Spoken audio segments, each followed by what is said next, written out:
교회를 통한 신비라는 제목으로 하나님 말씀 선포하도록 하겠습니다. 여러분, 기독교의 신비와 비밀이 있어요. 근데 기독교의 신비와 비밀은 언제나 인간들이 생각하는 것과 거꾸로 갈 때가 되게 많아요. 이거를 한국말로는 역설이라고 그러고 또 영어로는 패러독스라 그러죠. 그러니까 하나님이 역사하는 방식이 우리 인간들이 생각하는 기대나 판단과 상식과 거꾸로 갈 때가 있다는 거예요. 그러니까 이게 우리가 좀 잘 이해가 안 돼요. 전능하신 하나님이라면 마음대로 할 수 있을 것 같은데, 그죠? 야, 죄 짓지 마. 죄 지으면 팡 때리고 막 이렇게 하고 하나님이 이 세상을 막 마음대로 만들 수 있을 것 같은데 하나님 그렇게 안 하신단 말이죠. 그죠? 이상하잖아요. 아, 왜 이렇게 죄 짓는 사람 하나님 살아있다면서 왜 냅두는 거야? 이럴 때 있잖아요. 그러니까 전능하신 하나님이라면 사실 이 세상을 마음대로 할 수 있거든요. 근데 그렇게 안 하시는 거예요. 이게 우리에게는 때로는 이상하게 느껴지는 거예요. 왜 그럴까, 하나님은? 왜 자기 마음대로 안 하시고 이 세상을 좀 이렇게 내버려 두는 것 같을까? 이게 이제 기독교 안에 신비와 그 은혜들을 깨달으면 보이는 현상들이에요. 여러분, 인간의 생각을 넘어서는 하나님의 신비. 그래서 기독교 신학은 상식이 아니라 하나님의 눈높이로 봐야 풀리는 비밀들이 많아요. 전지전능하신 하나님께서 이 세상을 구원하는 방식이 뭐냐면 똑바로 믿어라, 안 믿으면 가만 안 둔다, 이렇게 하지 아니하시고 당신의 아들을 보내서 죽인단 말이죠. 죽게 하신단 말이죠.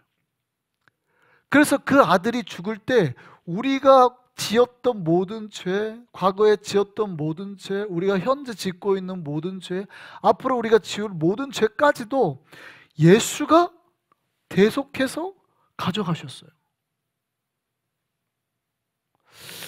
여러분, 이게 가능해요. 여러분, 기독교인이 된다는 게 되게 어려운 게, 저는 되게 그게 어렵다 느끼는데, 예수께서 죽으라고 하면 나는 죽을 수 있을 것 같아요. 목사니까 그래도 사람 죽으라고 그러면 저 사람 위해서 죽으라면 죽을 수 있지. 근데 내 자식한테도 죽으라고 강요할 수 있을까? 그럴 수 있어요, 없어요? 이게 어렵더라고요. 나는 막 하는데 제가 안 한다고 뭐라고를 못 하겠는 거예요. 그런데 아버지께서는 어떻게 해요? 아들이신 예수 그리스도를 보내어서 죽게 하셨단 말이죠. 사실은 전능하신 하나님이잖아요. 쉽게 할 수 있단 말이에요. 믿으라고, 안 믿을 거야? 때리고, 믿으라고, 안 믿을 거야? 때리고, 믿을 때까지 혼내면 돼요. 그렇지 않아요? 전능하신 하나님, 그거 믿으면 복 주고 돈 좀 주고, 필요해? 돈? 10,000불씩 그냥 믿으면 딱 주고, 안 믿어? 때리면 되고. 너무 쉽게 할 수 있잖아요. 이게 우리의 상식이란 말이에요. 그냥 힘이 있는 자는 지금까지 그렇게 해왔기 때문에 그렇게 하면 될 것 같은데, 근데 하나님은 그렇게 안 하시고 굳이 당신의 아들을 보내서 죽게 하시고, 우리가 원하지도 않았는데 우리의 죄를 다 그냥 가져가시고. 왜 이렇게 하셨냐는 거예요. 왜 이렇게. 이게 어디에서만 해석이 될 수 있냐면 오직 사랑 안에서. 이게 기독교의 역설이에요. 여러분, 하나님께서 자기 마음대로 세상을 함부로 할 수 있어요. 혼낼 수도 있어요. 근데 그렇게 하신 이유가 뭐냐면 사랑 때문에. 그래서 하나님의 사랑은 오직 뭐 안에서만 이해가 되냐면 부모와 자식 안에서. 그래서 캐톨릭 사제들이 사실은 하나님의 사랑을 말을 하지만 하나님의 사랑을 온전히 이해 못하는 이유가 있어요. 자식을 낳아서 키워보면 알거든요. 왜 내가 저 사람들을 함부로 할 수 없다라는 걸 키워보면 알거든요. 내 자식이에요. 말 안 들으면 어떡해요? 그 막 때려요? 막 때리면 되지. 말 잘 들으면 잘했다고 칭찬해주고 이러면 될 것 같아요? 절대 안 되죠. 왜요? 저놈이 말을 안 들어도 내 자식인데 어떡할 거야? 잘 들으면 좋지만 안 들어도 내 자식인데 어떡할 거야? 얘를 계속 혼낼 수 있다고요? 못해요. 안 된다고요. 이게 그럴 수가 없어요. 그러니까 어떻게 해요? 차라리 그럼 내가 죽고 저를 어떻게든 살리자, 이렇게 되는 게 부모의 마음이라. 하나님이 인간을 향한 게, 왜 하나님은 전능하시면서 막 그럼 때리고 하시지? 그럴 수가 없어요. 하나님이 자기가 낳으신 자식들이잖아. 저놈이 안 믿어도 함부로 할 수 없단 말이에요. 그러니까 당신의 아들을 보내서 죽게 하심으로 우리의 죄를 사하시고 믿는 자마다 구원하게 하신단 말이죠. 이 은혜가 우리에게 깨달아지기를 소망합니다. 두 번째는 하나님께서 그렇게 심판하심으로 세상이 당신 뜻대로 변화될 수 없음을 아셨던 거예요. 그러니까 너 잘하면 해줄 거야, 못하면 안 해줄 거야. 이건 법이죠. 이렇게 아이들을 키웠더니 아이들이 이렇게 말대로 돼요, 안 돼요? 안 되죠. 이게 율법이거든요. 너 잘하면 상 줄 거야, 못하면 혼날 거야. 이게 율법이에요. 근데 이대로 아이들이 잘 커요, 안 커요? 안 큽니다. 물론 어느 정도까지는 먹힐지 모르지만 절대 잘 안 됩니다. 성경도 똑같아요. 하나님도 얘를 혼내봤어요. 백성들을 혼내봤어요. 그랬더니 될 줄 알았지. 돼요, 안 돼요? 안 되더라는 거예요. 율법으로는 사람들이 안 바뀌더라는 거예요. 그래서 하나님께서 이게 아니라 새 언약을 내가 그래서 너에게 주겠다. 예레미야 31장 31절부터 한번 볼까요? 같이 한번 보겠습니다.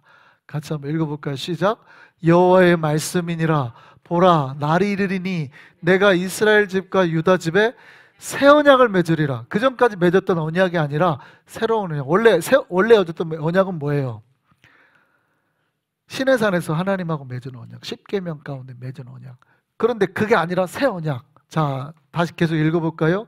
이 언약은 내가 그들의 조상들의 손을 잡고 애굽 땅에서 인도하여 내던 날에 맺은 것과 같지 아니할 것은, 그러니까 그게 아니라는 거예요. 율법이 아니라는 거예요. 내가 그들의 남편이 되었어도 그들이 내 언약을 깨뜨렸습니다. 그러니까 그렇게 했는데, 율법으로 그렇게 했는데 이 백성들이 어떻게 해요? 깨버려요. 여호와의 말씀이라. 33절 같이 읽겠습니다. 시작. 그러나 그날 후에 내가 이스라엘 집과 맺을 언약은 이러하니 곧 내가 나의 법을 그들 속에 두며 그들의 마음에 기록하여 나는 그들의 하나님이 되고 그들은 내 백성이 될 것이라. 여호와의 말씀이니라. 할렐루야. 예전에는 하나님께서 그래서 법을 어디다 주고 십계명 돌판에 주셨는데 이렇게 줬더니 이 백성들이 깨버려요. 이 백성들이 이걸 안 지켜요. 그래서 아예 하나님의 언약을 어디에 주신다? 우리의, 아까 그래서 오늘 외웠잖아요. 너희가 복음의 말씀을 뭐하고? 듣고 그것을 믿으면 성령께서 우리 마음속에 뭐하고? 인치시고 seal 다 마킹을 해버린다. 이 은혜가 우리에게 있기를 소망합니다. 그래서 사도 바울이 갈라디아서 말씀 제가 그랬잖아요. 나를 더 이상 괴롭게 하지 말라. 내 마음에 뭐가 있다? 십자 그리스도의 흔적이 있다. 이게 뭐라고 그래요? 스티그마. 주님께서 나에게 주신 그 스티그마가 있다 그랬죠. 흔적이 있다. 우리 모두 다 우리의 마음속에 예수님의 십자가가 새겨져 있기를 소망합니다. 그 이유가 뭐냐면 사랑 때문에. 율법이 아니에요. 그래서 기독교의 역설은 하나님의 사랑을 이해해야 가능한 거예요. 그래서 하나님은 우리를 구원할 때 사랑으로 구원하시는 거예요. 율법이 아니라. 전능하신 하나님이 막 이렇게 하면 될 것 같은데 힘 있는 사람만 뽑아가지고, 그죠? 돈 많은 사람, 이런 사람만 뽑아가지고 확 하면 세상이 바뀔 것 같은데 그렇게 하지 않고 다 약한 사람들을 모아서, 이게 기독교의 비밀이에요. 역설이에요. 할렐루야.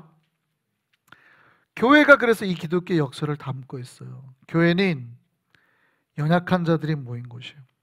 사실은 교회에 우리는 그러죠. 돈 많은 사람이 오면 좋겠다. 뭐 달란트 있는 사람이 오면 좋겠다. 좋죠. 그런데 꼭 그렇지만은 않죠. 보면 우리가 다 어때요? 뭔가 다 부족한 사람들 아니에요?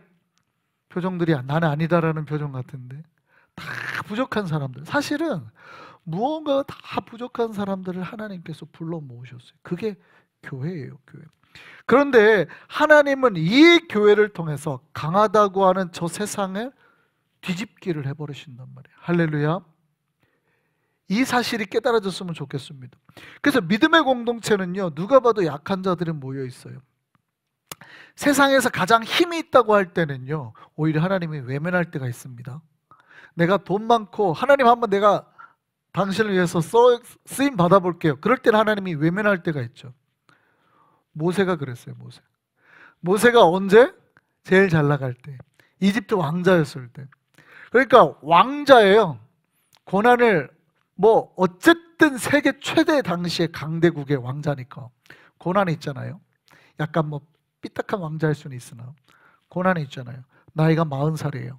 제일 잘 나갈 때 경륜 있고 장군이었어요. 꽤 힘도 있었단 말이죠. 이때 뭘 해보려고 할 때는 하나님이 어떻게 해요? 외면하고.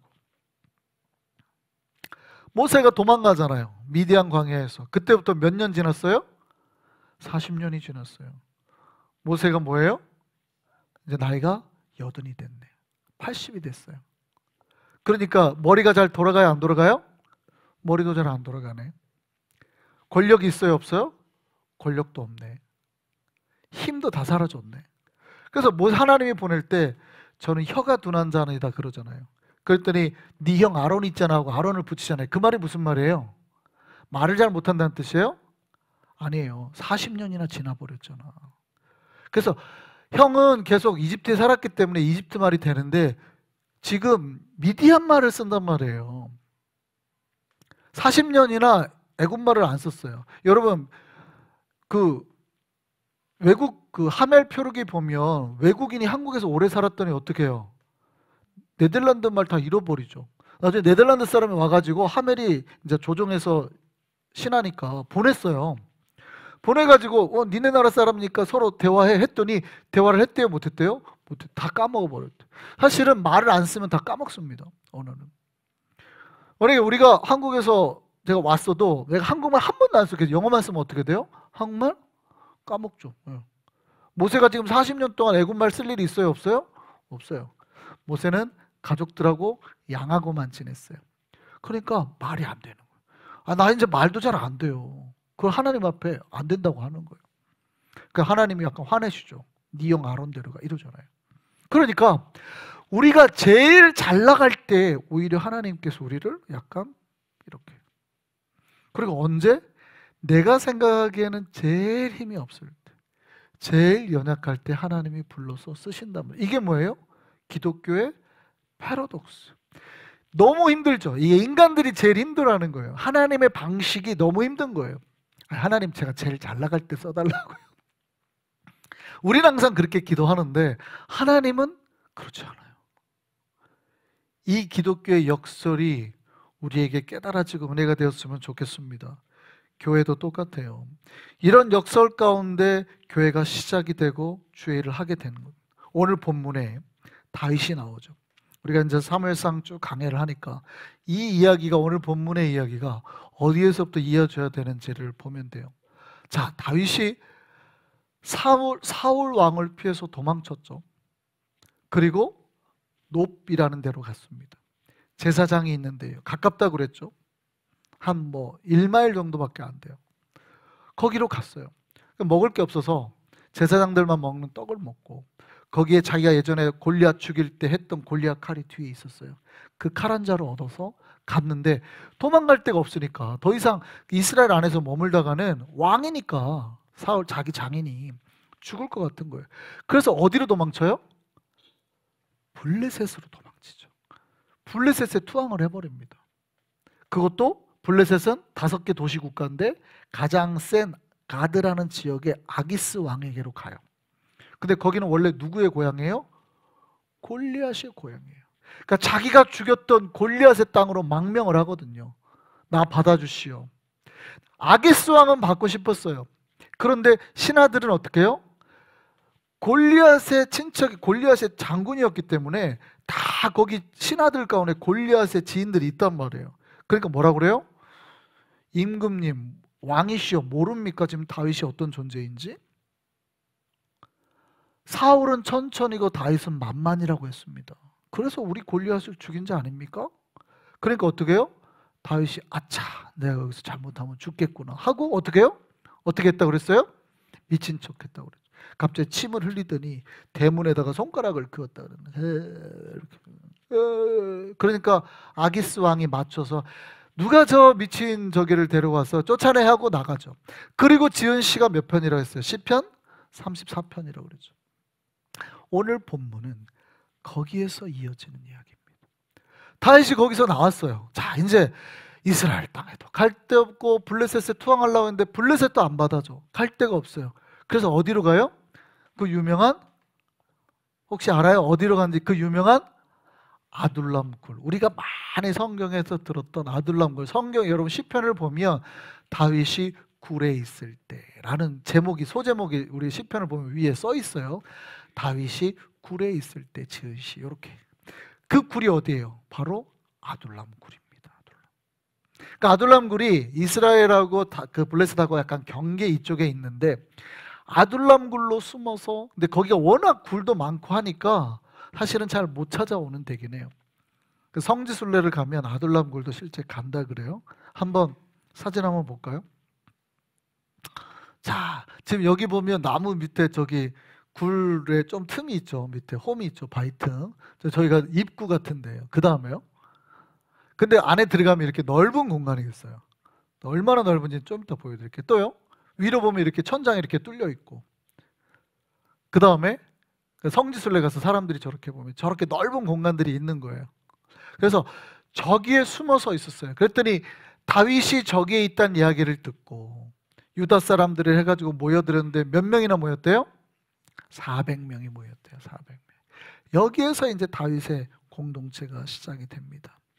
시편 57편은 다윗이 이 굴에 있을 때 지은 시예요. 같이 한번 볼까요? 시편 57편. 여러분 잘 아는 시입니다. 시작.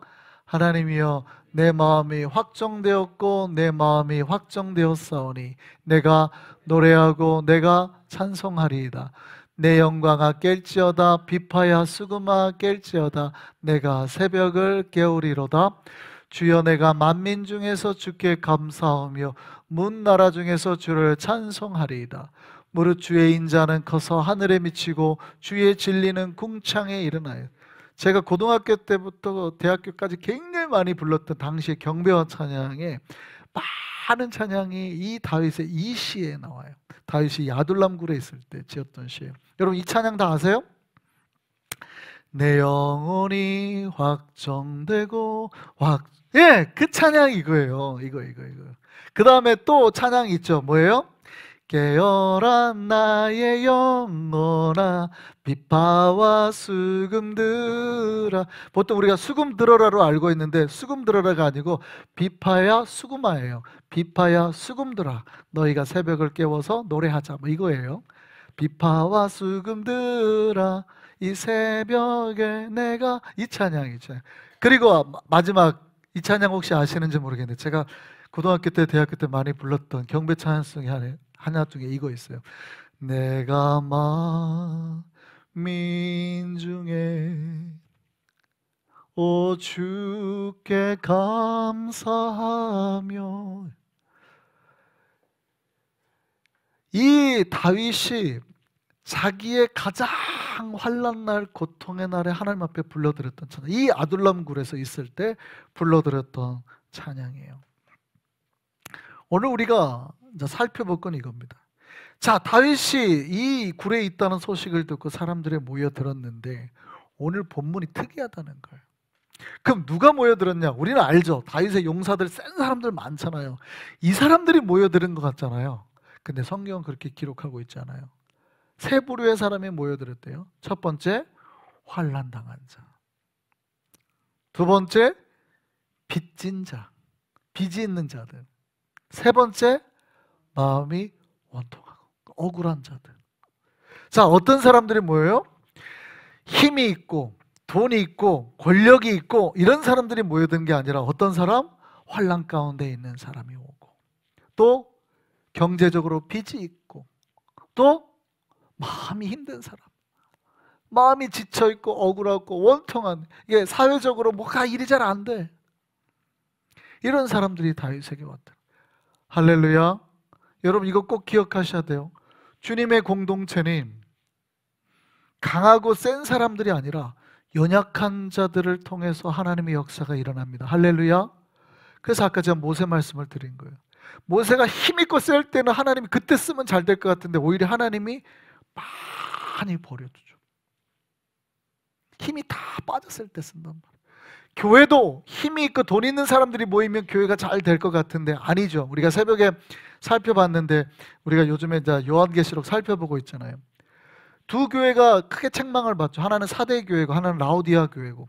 근데 두 교회 다 뭐가 많다고 그랬어요? 돈이 엄청 많은 거예요. 특히 사대 교회는 7교회 중에서 제일 교회 건물이 큰 게, 거긴 돈이 엄청 많은 거예요. 책망이, 그러니까 칭찬으로 보통 시작해서 책망으로 끝나는데, 사대 교회는 그냥 책망으로 시작해서 마지막에 그래도 니네 중에 몇몇 믿는 사람이 있으니까 봐준다 이렇게 나간단 말이에요. 라오디아 교회는 아예 그냥 책망으로 다 끝나요. 왜요? 두 교회는 돈이 너무 많아. 여러분 잘 기억하셔야 돼요. 사대 교회는 사람이 없었을 것 같아요? 아니요, 사람은 차고 넘쳐나요. 돈이 없었을 것 같아요? 돈도 차고 넘친다니까요. 근데 하나님 막 책망하신다, 예수님이. 교회는 오히려 누구를 통해서? 연약하고 약하고 힘없는 자들을 통해서 교회가 변화될 줄 믿습니다. 이게 기독교의 패러독스, 역설이에요, 역설. 오히려 힘 있는 사람도 있으면 잘 될 것 같은데 이게 아니란 말이에요. 할렐루야. 우리를 통해서 주께서 그 일들을 만들어낼 줄 믿습니다. 다윗이 놀라운 건 뭐냐면, 이 400명이 환난 속에 있고 빚이 있고 뭔가 마음이 다 찢어진 사람들인데, 이들이 결국 어떻게 해요? 10년 뒤에 왕위를 찬탈을 하죠. 10년 뒤에 이스라엘 왕이 되고 이들이 다 드디어 이 왕가에 올라가게 된단 말이에요, 신하들이. 할렐루야. 하나님 그렇게 하시는 거예요. 교회도 마찬가지입니다. 사실 교회 신자들은 모두 연약합니다. 여러분, 육체도 연약하고 능력도 없고 학벌도 좋지 못해요. 그래요, 안 그래요? 별로 안 그래요? 지금 기분이 몇 분 나빴네. 나 능력 많은데, 나 많이 배웠는데, 나 바보 아닌데. 근데 우리는 다 미련하죠. 근데 미련한 우리를 통해서 하나님이 세상을 부끄럽게 하고 구원해낸단 말이에요. 할렐루야. 이게 제 말이 아니에요. 제가 여러분을 다 미련하다고 하고 학벌도 없고 육체도 연약하고 능력도 없다면 저를 비난함이 마땅하나, 그 말은 누가 했어요? 사도 바울이 했어요. 우리 고린도 말씀 한번 볼까요? 고린도전서 1장 26절 28절 한번 보시죠. 같이 한번 보겠습니다. 형제들아, 너희를 부르심을 보라. 육체를 따라 지혜로운 자가 많지 아니하며. 이해되세요? 또 능한 자가 많지 아니하며, 또 문볼 좋은 자가 많지 않아요. 못 배웠다는 거예요. 똑똑하지도 않고 능력도 없어요. 근데 그 다음 말씀 보시죠. 그러나 하나님께서 세상에, 우리가 다 미련합니다. 할렐루야. 이 미련한 것들을 택하사, 이 미련한 우리를 택하사 어떻게 해요? 지혜 있다고 하는 저들을 뭐하게 하고? 부끄럽게 하고. 그죠? 세상에 약한 게 누구예요? 교회가 좀 약해요. 약한 우리를 택하사 강하다고 하는 누구를? 세상을 부끄럽게 하고. 또 28절 보시죠. 또 하나님께서 세상에 천하고 멸시받는 것들과 없는 것들, 지금 제 말이 아니에요. 사도 바울이 하는 말이에요. 천한 것들, 멸시받는 것들, 없는 것들, 우리예요, 우리 다. 이런 것들을 택하사 뭐하여? 있는 것들을 폐하려 하시나니. 할렐루야. 이게 기독교의 역설이에요. 할렐루야. 우리 교회는 이 소망이 있음을 믿으셨으면 좋겠습니다. 우리는 뭐예요? 사실은 능력도 없고 지혜도 없고 미련하고 가진 게 없단 말이에요. 그런데 하나님께서 이 교회에 소망이 있으셨어. 할렐루야. 이 교회에 계획이 있으셨어. 할렐루야. 우리를 향한 하나님의 뜻이 있으셔서 놀라운 일을 이루셨단 말이죠. 강하다고 하는, 지혜롭다고 하는 저 세상을 누가 구원해내요? 우리가 구원해낸다. 할렐루야. 그래서 강하다고 하는 세상을 구원해내는 것은 미련하다고 하는 교회, 못 배운 우리가 세상을 구원해내는 거예요. 그들은 다 자기들이 잘난 줄 알아. 왜냐하면 돈도 많고 능력도 많고 하니까. 그런데 그들을 구원해내는 건 누구예요? 그들이 보기에는 돈도 없고 미련하고 배운 적도 없고 힘도 없는 우리가 세상을 구원해낸단 말이에요. 할렐루야. 이 구원의 역사를 감당해내는 교회, 저와 여러분 되기를 소망합니다. 하나님은 우리를 통해서 세상을 구원해내기를 원하시는 거예요. 강한 자들을 불러서 세상을 구원해내는 게 아니라, 누가 봐도 객관적으로 성경이 그러잖아요. 너희는 없어, 있는 것들이 아니라고요. 천대받고 멸시받고 없는 것들이란 말이에요. 그런데 우리를 통해서 저 있는 것들을 어떻게 해요? 부끄럽게 하고 구원받게 하고 깨닫게 한다는 거예요. 할렐루야. 우리가 이 구원의 소망이 있는 교회로 부름받은 백성임을 꼭 기억하셨으면 좋겠습니다. 그래서 나로부터 시작되는 것, 나로부터 시작된다는 것을 깨닫고, 나의 연약함을 여러분 부끄러워하지 마시고 주님의 능력 받아서 저 세상을 구원해낼 수 있는 참 교회, 우리의 이 기독교의 신비를 깨닫고 정말 날마다 믿음으로 세상 속에서 승리하는 믿음의 행진을 해나가는 저와 여러분 되기를 소망합니다.